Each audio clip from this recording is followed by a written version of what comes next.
नमस्कार, आप देख रहे हैं एएमजी न्यूज। आपके साथ मैं नीला। शहर और आसपास की खबरों को लेकर आज हम फिर हाजिर हैं। चंद्रयान 3 की सफलता का जश्न पूरा देश मना रहा है। इसकी सफलता में जमशेदपुर के युवा वैज्ञानिक आशीष कुमार शर्मा का भी योगदान रहा है। आशीष चंद्रयान 3 के मिशन में ट्रैकिंग टीम में शामिल थे।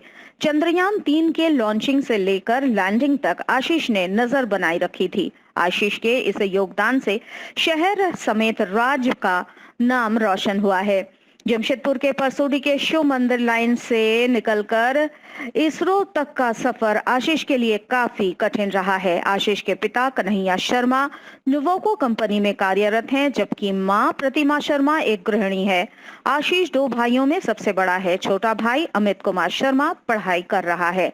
नवंबर माह में ही आशीष की शादी किरुबुरु में हुई थी। आशीष के पिता कन्हैया ने बताया कि आशीष बचपन से ही पढ़ने में काफी होशियार रहा है।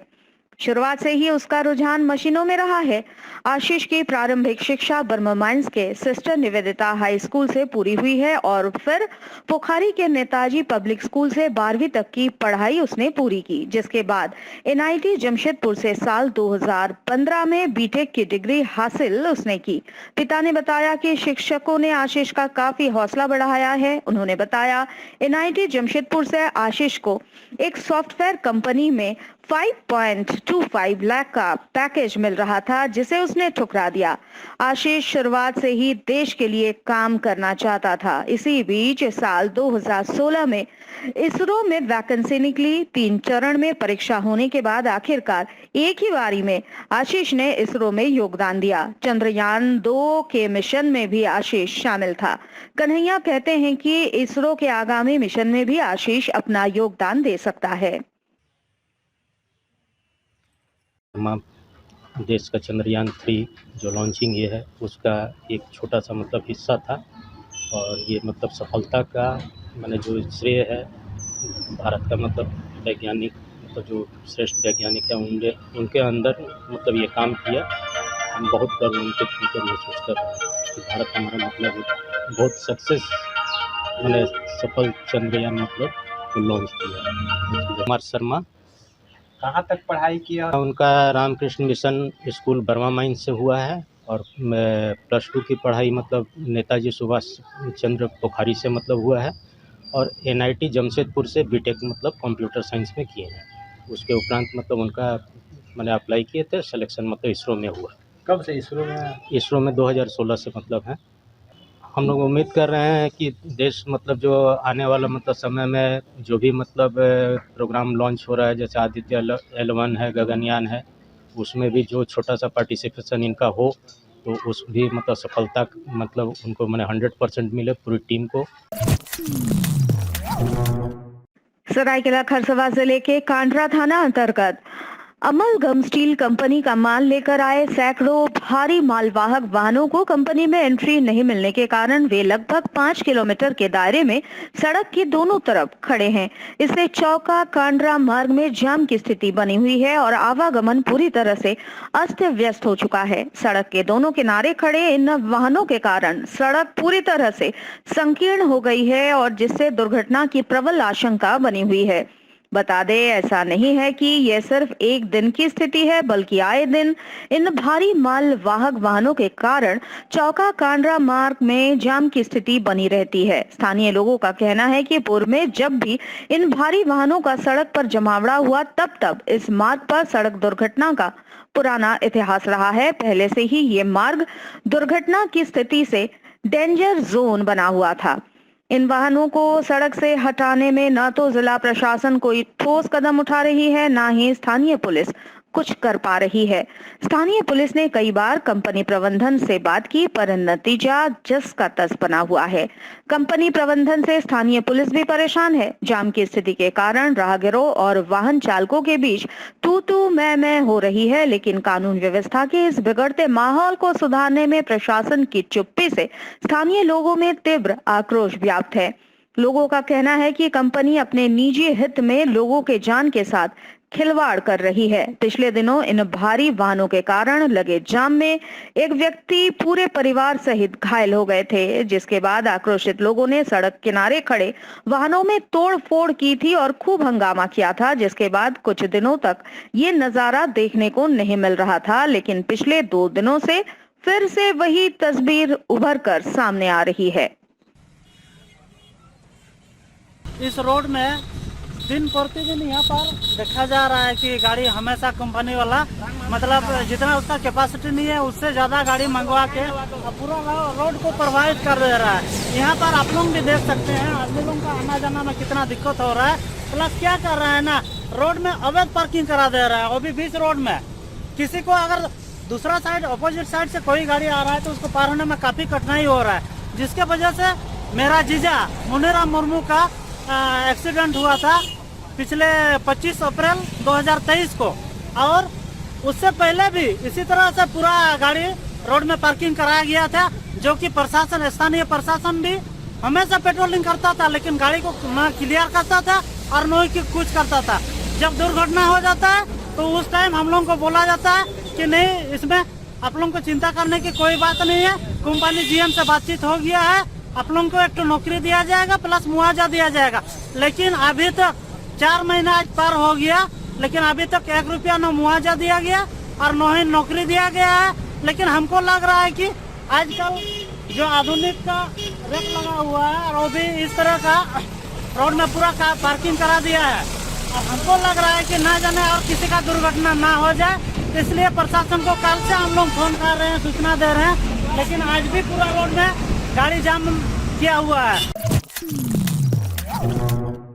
रक्तदान जागरूकता के तहत रक्तदान जीवन दान, जन जन तक रक्तदान के प्रचार प्रसार एवं उसके महत्व को बताने कोलकाता के जयदेव राउत दिनांक 1 अक्टूबर 2022 को कोलकाता से साइकिल के जरिए रक्तदान का प्रचार प्रसार करते हुए पूरे पश्चिम बंगाल होते झारखंड, बिहार, उत्तर प्रदेश, तमिलनाडु, पंजाब, गुजरात, ओडिशा एवं आज घाटशिला गालुडी होते हुए जयदेव राउत जी साइकिल रथ लेते हुए पहुंचे Jamshedpur blood centre.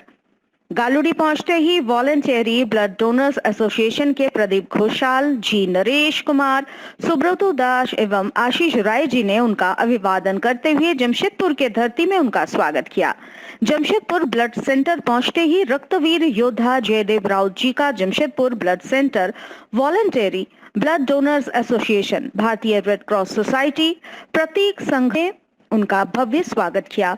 Jamshedpur blood centre के सचिव नलिनी राममूर्ति जी ने ऐसे वीर रक्तवीर योद्धा का करम जोशी के साथ स्वागत किया। जयदेव राउत जी का 1 वर्ष का ये रक्तदान जागरूकता अभियान 1 अक्टूबर 2023 को पश्चिम बंगाल के दुर्गापुर में समाप्त होगा। मेरा नाम जयदेव राउत है। मैं पश्चिम बंगाल जिला हुगली के रहने वाला हूँ। मैं 1 अक्टूबर जो कि national blood volunteer blood donor day, उसी दिन मैं कोलकाता से एक साइकिल यात्रा संपूर्ण भारत ऑल ओवर इंडिया के लिए निकला हूँ।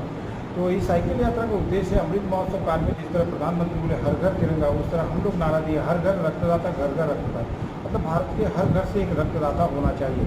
तो हमारा देश अभी भी 100% वॉलंटियर ब्लड डोनेशन नहीं हो पाया है।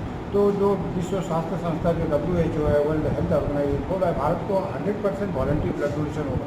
ये तभी जाकर पूरा होगा जब हमारा देश के हर नौजवान जो जिनका उम्र 18 साल हो गया भाई बहन से, उनसे मैं कॉलेजों में, यूनिवर्सिटी में, मेडिकल कॉलेजों में जाकर उनके निवेदन करता हूँ कि यदि साल में यदि भारत के एक नौजवान यदि रक्तदान करना शुरू कर दे तो हमारे आशा है कि भारतवर्ष में 100% वॉलंटियर ब्लड डोनेशन हो जाएगा। ब्लड के अभाव से ब्लड बैंक से कोई लौट करना जाए, ब्लड के अभाव से भारत में कोई न मरे। ये विशेष उद्देश्य को मेरा प्रचार करने के लिए, विशेष करके युवाओं के लिए मेरी ये साइकिल यात्रा है। अभी तक कोलकाता से 1 अक्टूबर निकलकर झारखंड, बिहार, फिर झारखंड के धनबाद और बिहार पटना, उत्तर प्रदेश नोएडा, दिल्ली, हरियाणा, पंजाब, जम्मू, राजस्थान, गुजरात, महाराष्ट्र, छत्तीसगढ़, आंध्र प्रदेश, तेलंगाना, कर्नाटका और तमिलनाडु, केरला, पांडिचेरी, उड़ीसा, ये होते हुए फिर मैं झारखंड का राज्य का मैं आज टाटा नगरी का जमशेदपुर में आकर पहुँचा। वहाँ पर समापन इसके बाद मैं झारखंड राज्य का राजधानी रांची जाऊँगा। रांची होते हुए फिर मैं धनबाद होते हुए, आसनसोल होते हुए दुर्गापुर में हमारी यह यात्रा समाप्त होगा। जमशेदपुर में स्थानीय महिलाओं द्वारा तैयार उत्पादों को एक मंच प्रदान करने तथा महिला सशक्तिकरण की दिशा में कदम बढ़ाते हुए सामाजिक संस्था फेस टू फेस द्वारा परसुडी के प्रमथ नगर स्थित लोकनाथ भवन में प्री पूजा प्रदर्शनी सह बिक्री लगाई जाएगी, जिसमें बंग बंधु संस्था का भी सहयोग मिल रहा है। उक्त जानकारी आयोजन स्थल में आयोजित पत्रकार सम्मेलन में संस्था की अध्यक्ष अपर्णा गुहा ने दी। उन्होंने बताया कि उक्त प्रदर्शनी आगामी 26 व 27 अगस्त को लगेगी, जिसका लाभ शहरवासी दोनों दिन पूर्वाह्न 11 बजे से रात्रि 9 बजे तक उठा पाएंगे। बताया गया कि यहां कुल 16 स्टॉल लगेंगे, जहां sari, kurti, salwar suit, Dalma tea, bedsheet, pillow cover, teddy toy, papad, अचार, नमकीन, handmade jewellery, city gold, handmade leather bags आदि उपलब्ध होंगे। ग्राहकों को कुछ चुनिंदा उत्पादों पर आकर्षक छूट भी दी जाएगी। अपर्णा गुहा ने बताया कि सभी स्टॉल धारक शहर के ही होंगे, जिन्होंने घर पर ही इन उत्पादों को तैयार किया है। संवाददाता सम्मेलन में अपर्णा गुहा के साथ नंदिता चक्रवर्ती, राजेश्री चैटर्जी, शर्मिष्ठा सरकार, कोयल बैनर्जी, रत्ना पात्रो भी शामिल रही। बहुत कुछ उन लोग जानते हैं, उन लोग पेश कर रहे हैं कि फेस टू फेस संस्था ऑर्गेनाइज कर रहे हैं एक एग्जीबिशन जो कि 26 और 27 सपोर्टेड बाय हमारी बंगबंधु संस्था है उसके साथ में, और हमारी महिलाओं के द्वारा 16 तो स्टॉल लगाया जा रहा है कि स्वनिर्भर जो हमारी महिलाएं हैं जो घर से निकल के आज हमारी इतने सारा स्टॉल लगाएंगे, क्योंकि महिलाओं के अंदर में इतने गुण है, ये कैसे उभरेगा। इसलिए बहुत सारी महिलाएं ऐसे दिख रही है कि हैंडमेड का ज्वेलरी, बहुत अच्छा अच्छा खाना बनाएगी उन लोग है, सिटी गोल्ड का रहेगा, फिर आपका मेटल का, फिर साड़ी, कुर्ती और सारे चीज़, फिर आपका टेडी बियर जो फाड़ का बनाते हैं वो भी रहेगा। तो ऐसे बहुत सारा सामान, मोदी केयर का सामान रहेगा। इसके साथ में एक चीज़ देखा जा रहा है कि इसमें एक्यूप्रेशर का भी हम लोग ला रहे हैं मशीन, ताकि स्वास्थ्य के लिए भी यहाँ पर एक कैंप लगाया जाएगा। तो इसीलिए सभी लोग महिलाओं के अंदर में जो एक गुण है, एक गुण को उभरता हुआ देखना चाहिए। इसलिए एक महिलाओं का एक तो प्लेटफॉर्म बहुत जरूरी है। आगामी चुनावों को लेकर तमाम राजनीतिक पार्टियां अपने स्तर पर तैयारियों में जुटी हुई है। गुरुवार को बहुजन समाज पार्टी के प्रदेश अध्यक्ष राजन मेहता जमशेदपुर पहुंचे, जहां उन्होंने पार्टी के जिला पदाधिकारियों के साथ एक बैठक की। परिसदन में इस बैठक का आयोजन किया गया था। इस दौरान उन्होंने जिला स्तर के पदाधिकारियों को आगामी चुनावों के मद्देनजर पार्टी के मजबूतीकरण हेतु कई दिशा निर्देश दिए। बातचीत के क्रम में उन्होंने कहा कि ये उनका राजनीतिक दौरा है जो लगातार राज्य के प्रत्येक जिले में चल रहा है। आगामी दिनों में होने वाले चुनाव को लेकर सभी जिलों को मजबूत किया जा रहा है, ताकि आगामी चुनाव में पार्टी के उम्मीदवार पूरे दमखम के साथ चुनावी मैदान में उतरे और जीत हासिल कर सके। झारखंड के राजन मेहता जी प्रदेश अध्यक्ष आए हैं, उनके साथ हमारे झारखंड के प्रभारी आए हैं और हम लोग झारखंड को मजबूत करने के लिए यहाँ पर ही मीटिंग रखे हैं और आने वाला 24 में जो चुनाव होगा उसको बहुत ही मजबूती से हम लोग संगठन बना के उसमें हम लोग चुनाव लड़ाने का काम करेंगे। जमशेदपुर में आजाद समाज पार्टी के नवनियुक्त प्रदेश अध्यक्ष काशिफ रजा खान के नेतृत्व में प्रथम राज्य स्तरीय कार्यकारिणी का आयोजन मानगो में किया गया, जहां बड़ी संख्या में युवाओं ने पार्टी का दामन भी थामा। इस दौरान भीम आर्मी के प्रदेश अध्यक्ष संजय कुमार, रवि राज समेत पार्टी के कई नेतागण शामिल रहे। कार्यकारिणी के दौरान पार्टी के सिद्धांतों से तमाम कार्यकर्ताओं को अवगत कराया गया। साथ ही बहुजन एकजुटता को कायम करने की अपील की गई। वैसे आगामी वर्ष चुनाव का वर्ष है, जहां लोकसभा और झारखंड राज्य विधानसभा का चुनाव होना है। ऐसे में तमाम राजनीतिक पार्टियां अपने अपने स्तर से खुद को मजबूत करने में जुटी हुई है। कार्यकारिणी में मौजूद आजाद समाज पार्टी के प्रदेश अध्यक्ष काशिफ रजा खान ने कहा कि भारत के मूलवासी और बहुजन समाज को लेकर पार्टी लगातार आगे बढ़ रही है। भेदभाव की राजनीति से दूर एकजुटता पर पार्टी बल दे रही है। उन्होंने कहा कि फिलहाल किसी पार्टी के साथ गठबंधन का उनका कोई इरादा नहीं है और आगामी चुनाव में पार्टी तमाम सीटों पर अपने उम्मीदवार मैदान में उतारेगी और जीत दर्ज कर लोकसभा और विधानसभा में जाने का कार्य करेगी। और हम ये कोशिश करेंगे कि झारखंड में एक ईमानदार हम राजनीति करें और जिस देश के जो इसके ओबीसी माइनॉरिटीज़ हैं और जो भी कम्युनिटी यहाँ रहती है उनको हक अधिकार देने का हम काम करें। जो कामगर समाज है, जो इस देश के जो एक्चुअल मूल निवासी है, उनके लिए हम कटिबद्ध हैं, उनके लिए हम मेहनत करके राजनीति करेंगे। अभी हमें चुनाव यहाँ पर है, लोकसभा भी विधानसभा भी, हमारी तैयारी पूर्ण रूप से होगी वहाँ पर और हम मैक्सिमम सीटों पर कोशिश करें कि ईमानदार लोगों को हम वहाँ पर जगह दें और जीतने का काम करें। बात की बात है, राष्ट्रीय नेतृत्व रहेगा हमारे साथ में, वो डिसीजन उनका होगा। फिलहाल तो हम लोग अभी संगठन को मजबूत करेंगे और राजनीतिक पहल हम करने जा रहे हैं। कहना है कि एनडीए और यूपीए दोनों एक ही तरह के काम करती है। इस देश ने पहले एनडीए को भी यूपीए को भी देखा 70 सालों में, फिर वो इंडिया आ गई है, तो काम तो करने का तरीका सबको एक ही तरह से है। तो हम उनसे सेटिस्फाई नहीं है, तभी हमने पार्टी फ्लोट किया है यहाँ पर। आज के लिए बस इतना ही। कल हम नए खबरों के साथ फिर हाजिर होंगे। तब तक के लिए एएमजी न्यूज की पूरी टीम को दीजिए इजाजत। नमस्कार।